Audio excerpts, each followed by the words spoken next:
time to be some hype beasts, if you will. Let's look at the 5 Dolphins players that, in my opinion, are bowling out at Dolphins training camp 1 week in.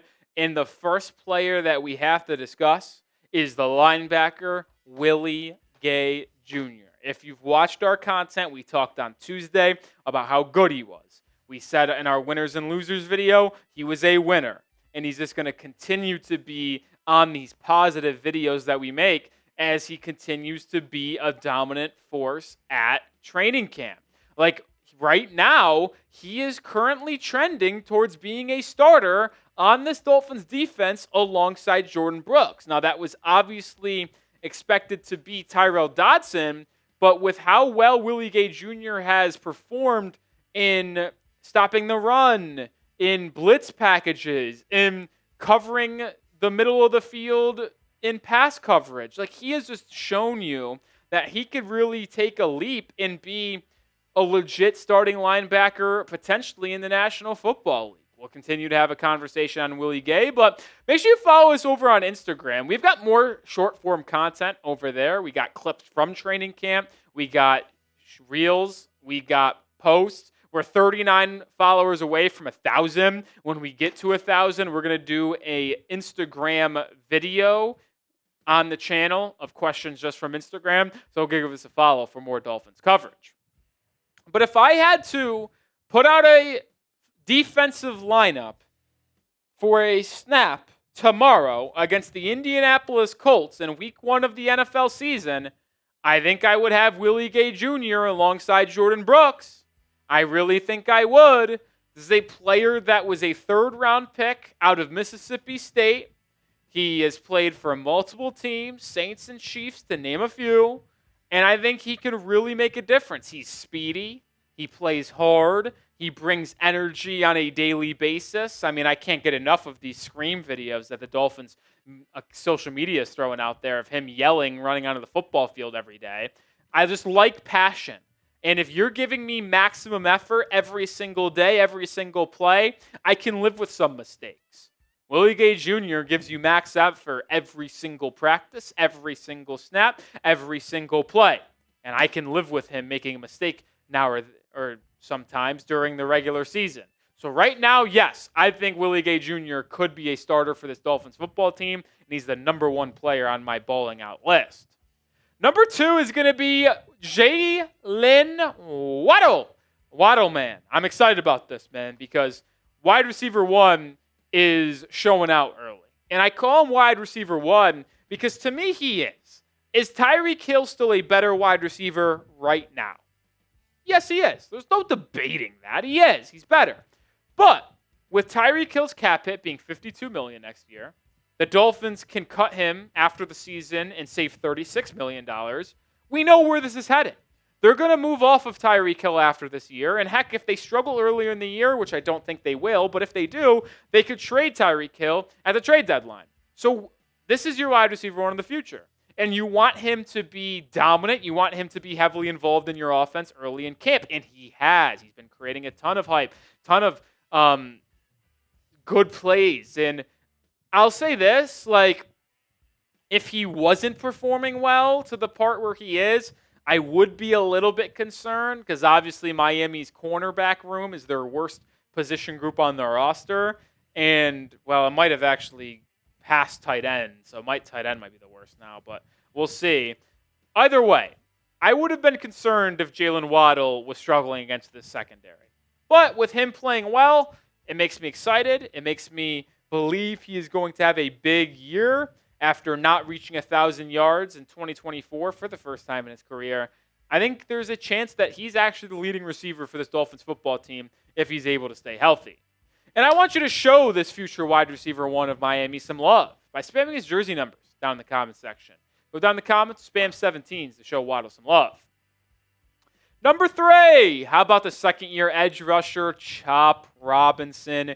Like Willie Gay Jr., we have just made a ton of videos, a ton of content in the first week of training camp about how well Chop is playing so far. And he is just simply in for a massive second season. He was one of the best edge rushers in football after week 8 of last year. We'll showcase some numbers on that in a second. And he was very good for Miami over the course of the 17-game rookie season he played in.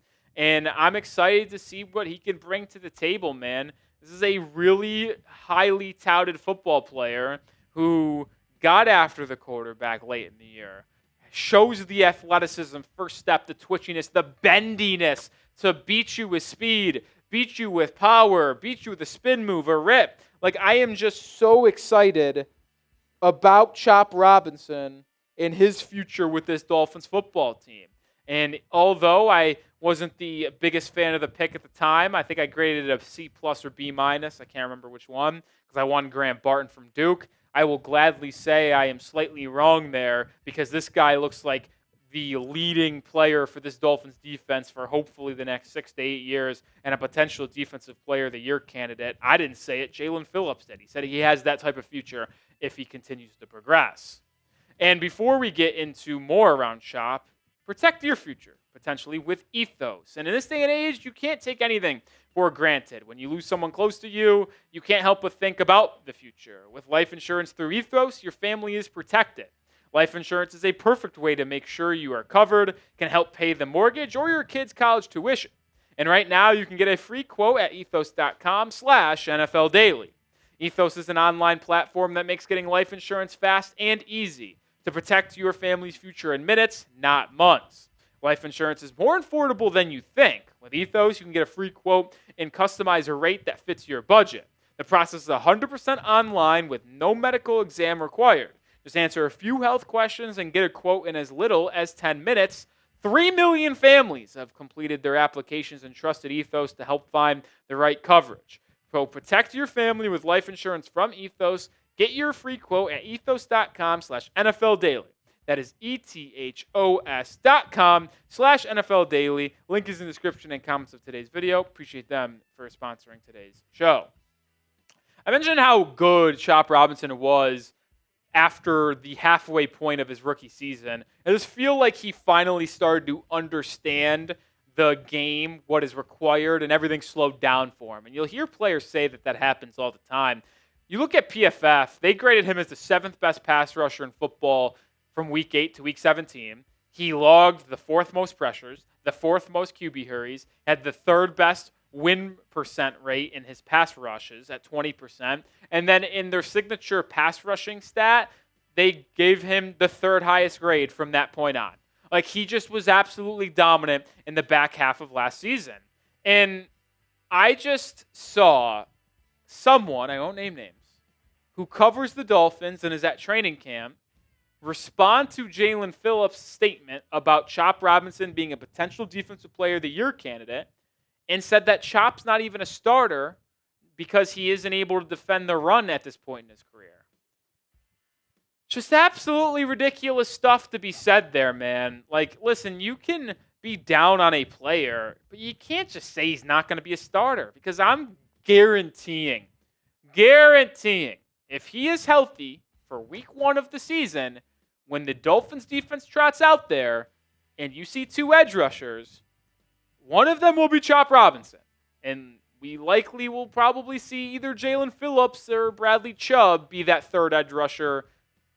And honestly, I'll say Chop is probably your number 1 edge. I'd put him number 1, probably put Jalen number 2, probably put Bradley number 3 at this point if you're going in the pecking order of these edge rushers.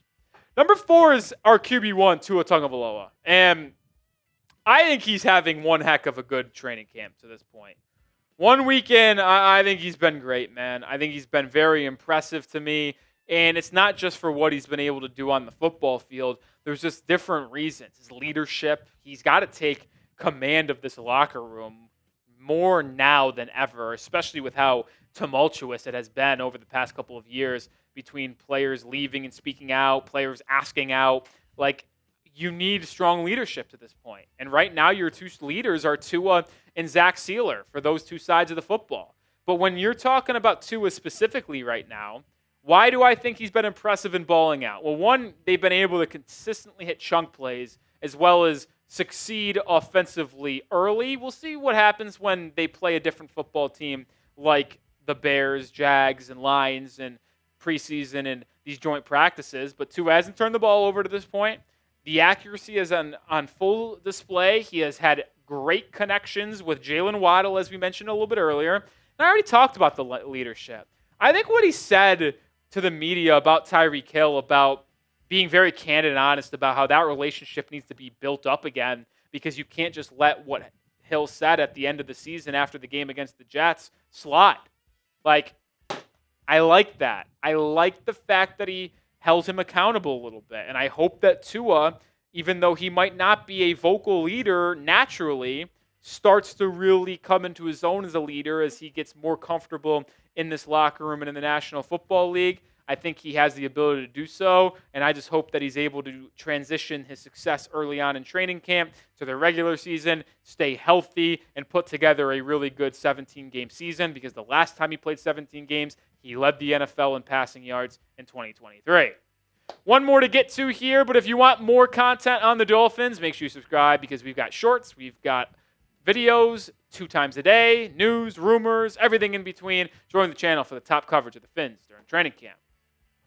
Final player we're going to talk about, Jordyn Brooks, the linebacker who just had an absolute phenomenal 2024 season. Miami signed him to a 3-year deal after he left Seattle in free agency. He was the replacement for the Jerome Bakers of the world, and he was the biggest surprise, I think, for Miami in 2024. People projected him as a starter. I was really high on Jordyn Brooks. I was high on David Long Jr. That didn't turn out well for me. But I was high on Jordyn Brooks, and he proved me right in 2024. And to be honest, I think he might have a better 2025, because early in training camp, he has blasted. Now, not big-time hits, because we haven't really seen that to this point, but when you project the ability to tackle and stuff like that, like stuffing runs, shooting the A gap and B gaps on linebacker blitzes. Like, I just am so excited about his second year in Miami, because his first year was phenomenal. He played in all 17 games, led the team in tackles, had 3 sacks. He had a missed tackle percentage of 11%, which I think that's pretty freaking solid for a player that is always around the football, always being someone in the vicinity to make a tackle. So Jordyn Brooks just did everything that you could have asked for him last season and more. And honestly, even though he gave up 5 touchdowns according to Pro Football Focus, he had 6 PBUs, and I thought he made some plays, man. Like, I remember in week 2 against the Bills, they ran a James Cook wheel route, and Jordyn Brooks covered a man-to-man and locked that shit up. And that's just something that he didn't show the ability to do for Seattle after being a first-round pick from Texas Tech. So I was impressed with his ability to cover and pass last year. Hopefully he does that even better this year. But with how well he has played the run game in training camp over the first week, and then with him also performing such at a high level in the run game last year, I'm just really bullish on Jordyn Brooks having a strong second season for the Miami Dolphins. And if he plays well and leads this defense as the green dot in the middle of the field, I think we'll be in a pretty solid spot defensively with him and Anthony Weaver making things happen. So we're ending the show here. Which player has had the best training camp to this point? 1 week in, who has been the best? I think number 1 is Willie Gay Jr. I could take any of the other 4 players I talked about here. Maybe there's someone else you want to mention. This is your chance to get down in the comment section and let me know. And if you want more around the Fins, follow me over on Twitter at Nic_Rohloff, as well as on our social media, Dolphins Today IG. On Twitter, I'm tweeting out highlights, clips, everything in between. So go give me a follow right now.